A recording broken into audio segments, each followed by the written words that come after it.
My name is Branigan Robertson, and I'm an employment lawyer. This video is the ultimate guide to workplace retaliation law. If you want to know if you have a case for retaliation and what that case might be worth, then keep watching.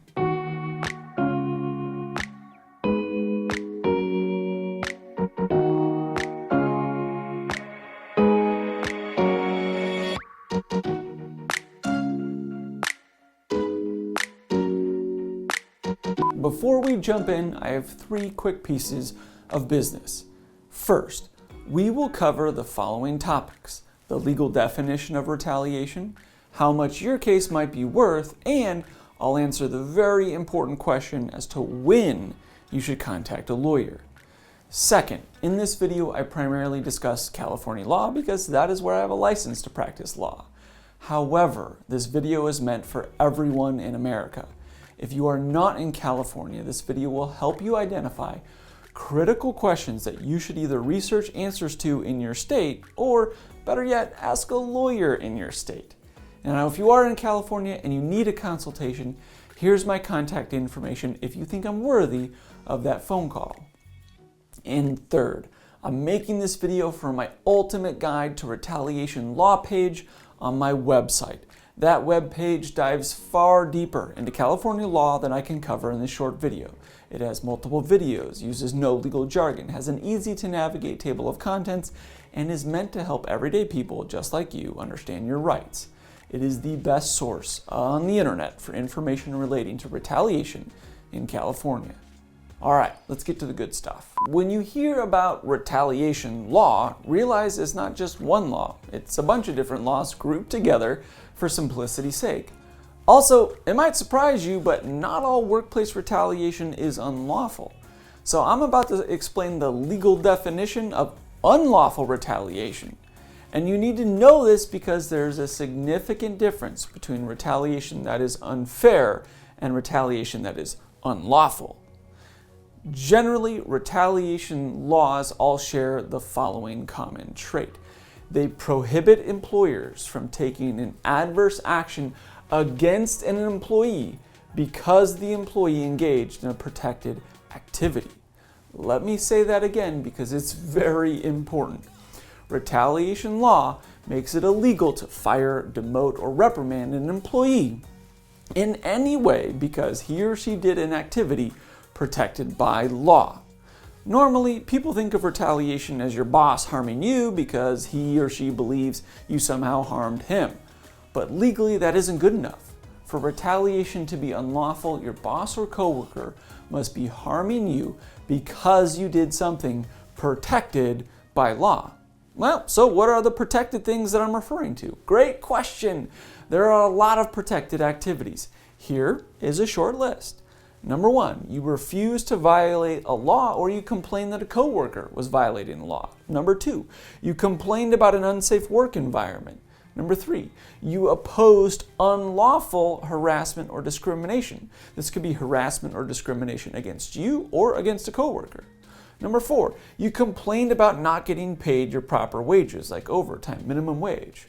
Number five, you requested a reasonable accommodation for a disability or religious observance. Six, you took a protected leave of absence.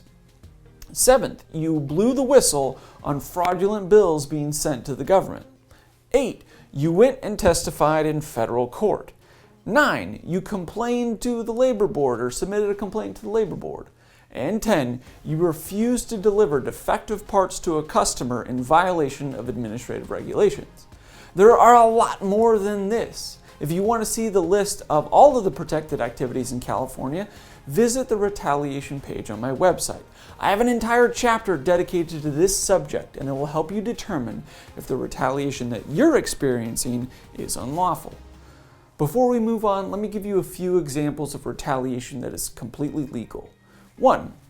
Let's pretend you report your boss to HR for unprofessional behavior. He uses profanity in every other sentence.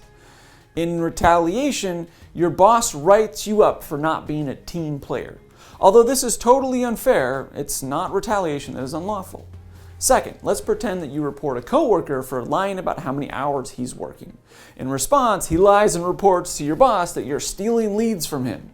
While the retaliatory line in this hypothetical is unfair and unethical, it's not illegal. 3.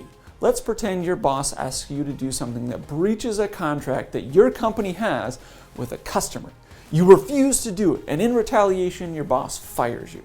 Well, in a vacuum, your termination would be perfectly legal. However, this could become unlawful if the provision in the contract involves something protected by law.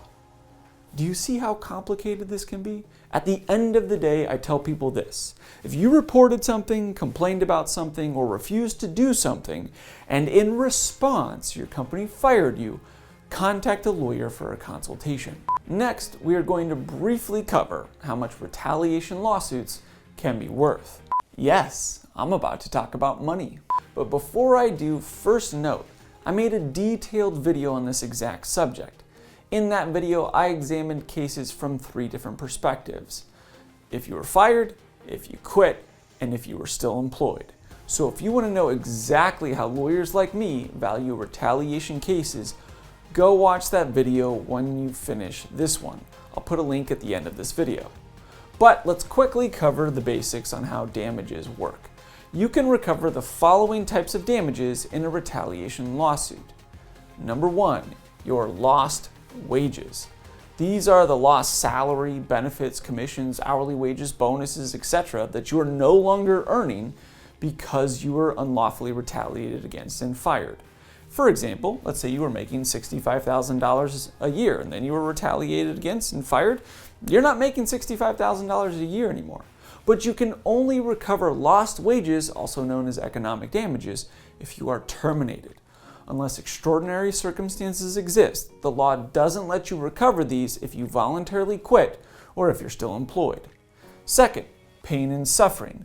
Pain and suffering is for the pain, humiliation, and the mental suffering that you experience due to the unlawful retaliation. These damages cannot be faked because you're examined by experts, and they are often multiple times larger than your lost wages. Third, punitive damages. Punitive damages are meant to punish the company for acting with malice, oppression, or fraud. You may have a really good case, but to win these, you have to have a very good lawyer. Fourth, attorney's fees. In some cases, you can recover attorney's fees, but not all cases, only in some. And you have to go all the way to trial and win. But this still directly benefits you because the company could be on the hook for your attorney's fees, which can sometimes be several times larger than your other damages. So this increases the settlement value of your case. And since most cases settle, this is a very good thing for the employee. Well, okay, how much, Branigan? How much will your case be worth? Well, that depends on literally hundreds of factors. And I don't know any of the factors that apply to you, so I don't know.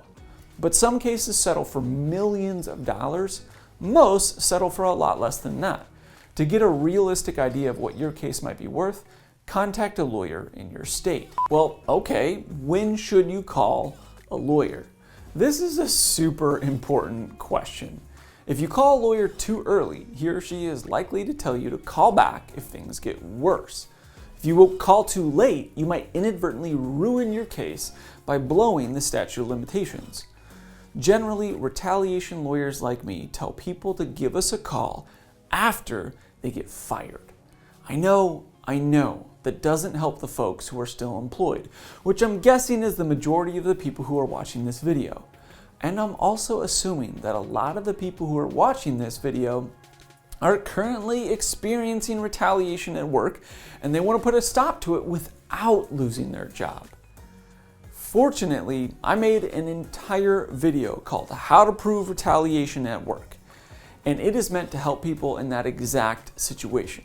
So if you are still employed, go watch that video as soon as this one is done. It's on YouTube and on my retaliation webpage. So why do we ask people to call us after they get fired? There are 2 main reasons for this. First, the tools that the legal system has given retaliation lawyers like me are largely ineffective at stopping retaliation. Usually, when a lawyer like me inserts myself into an ongoing employment relationship, we usually just make things worse. Why? Because it paints a big ugly target on your back. Employment lawyers like me are far more effective at pursuing justice after the fact and teaching the company a very painful lesson. Second, this concerns attorney's fees. Most employees simply don't have enough money to pay a lawyer like me out of pocket. That is why we primarily work on a contingency fee, where we only get paid if we recover money for you. Due to the amount of time and money it takes to properly pursue a retaliation case, simply the case must be worth a significant amount of money. And unfortunately, that usually means our clients have been fired. Now, there's always exceptions to these rules. So if extraordinary circumstances apply to you, my office would be happy to provide you with a free consultation. Again, here's my contact information if you feel I have earned that phone call. I hope you found this video to be informative and helpful. If so, please give it a thumbs up on YouTube and subscribe to my channel. If you know someone who is currently experiencing retaliation at work, please share this video with them. They will thank you for it. That is all I have for you. I hope you have a fantastic day.